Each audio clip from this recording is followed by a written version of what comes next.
السلام علیکم دوستو، دنیا میں عجیب الخلقت انسانوں کی کئی کہانیاں مشہور ہیں۔ انہی میں سے ایک پر اسرار کہانی ایڈورڈ مورڈیک کی ہے، جو 19ویں صدی میں برطانیہ کے ایک نواب خاندان میں پیدا ہوا، جس کے سر کے سامنے اور پیچھے دونوں طرف چہرے تھے۔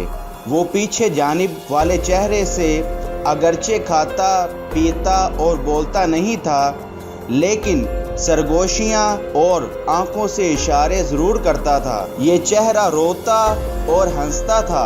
دوستو، ایڈورڈ کا سامنے والا چہرہ بہت خوش شکل نظر آتا تھا، لیکن سر کے پچھلی طرف والا چہرہ بد شکل اور خوفناک نظر آتا تھا۔ جیسے جیسے وہ جوان ہوتا گیا، اس کا پیچھے جانے والا چہرہ مزید کبھی اور ڈراؤنا ہوتا گیا۔ مزید چہرے کی شیطانی سرگوشیوں اور خوفزدہ کر دینے والی آنکھوں کی دہشت میں بھی اضافہ ہوتا گیا۔ ایڈورڈ نے کافی دفعہ ڈاکٹروں سے گزارش کی کہ میرے سر کے پچھلی جانب والا چہرہ آپریشن کر کے ہٹا دیں۔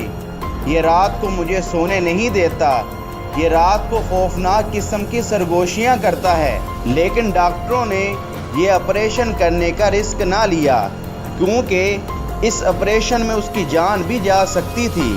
ایڈورڈ اپنے پچھلے چہرے کی وجہ سے ہمیشہ سخت رنجیدہ رہتا اور اسے کبھی بھی چین نہ لینے دیتا۔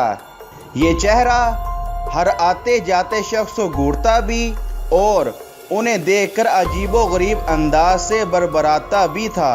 دوستو، جب ایڈورڈ اپنی حالت زار پر روتا تو یہ شیطانی چہرہ طنزیہ مسکراہٹ سے کھل اٹھتا۔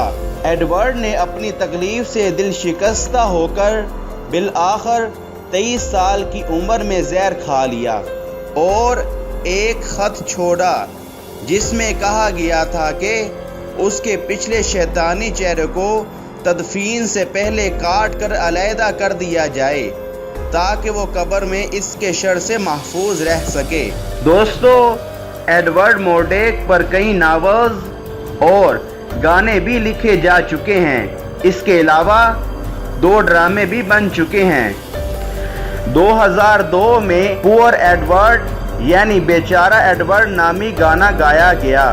2001 میں اسپینی رائٹر ایران گریشیا نے مورڈیک کی سٹوری پر ایک جاندار ناول لکھا، جو بڑا مقبول ہوا۔